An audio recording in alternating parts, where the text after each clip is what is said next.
It was cold and dark, and while the stars started out, they didn't stay. Suddenly, the wind picked up, and by picked up, I mean it blew away everything that wasn't tied down.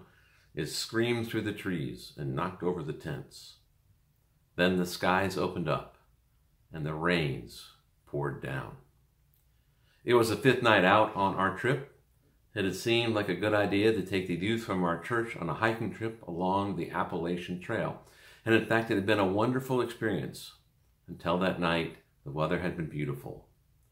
But now I was huddled under a plastic sheet with another counselor, and I was afraid. There's something about being 7,000 feet closer to the sky that makes storms all that more violent. That and the inability to go anywhere. Where would I go? I couldn't leave.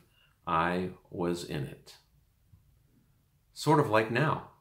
We're in a storm, a perfect storm of isolation and illness, of financial scarcity, unknown future, not to mention a lack of options. Where will we go? When the hurricane comes, we can tuck away into another part of the state, or we can hunker down for a few days until it passes. But not this time. We are in it. And the truth is, it's a bit scary. This week I was reading in my devotional guide. It's called Streams in the Desert by L.B. Cowman. In it, Cowman talks about the different types of storms we encounter in life and how they often propel us or draw us to God. Take us, for example, the storm of temptation, which can be cruel, but which can also increase the frequency and the intensity of our prayers. Or the storm of grief, which is difficult, but can also deepen our dependence upon God. Cowman doesn't say that God causes the storms, but that God uses the storms to strengthen our faith and deepen our relationship with Him.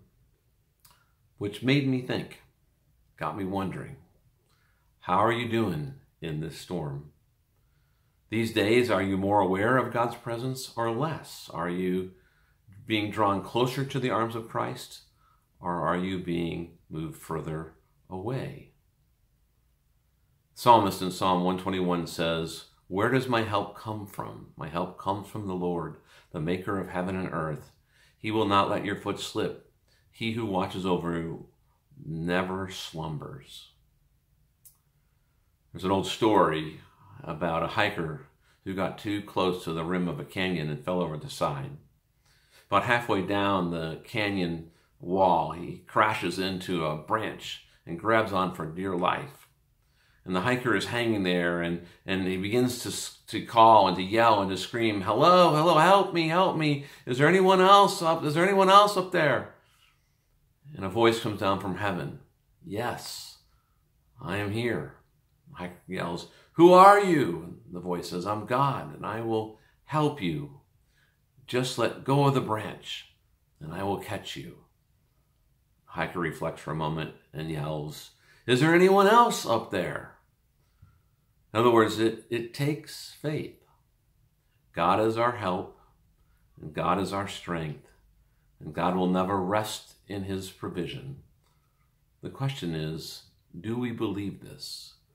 Are we putting our faith in God, or are we consumed by the storm clouds above us?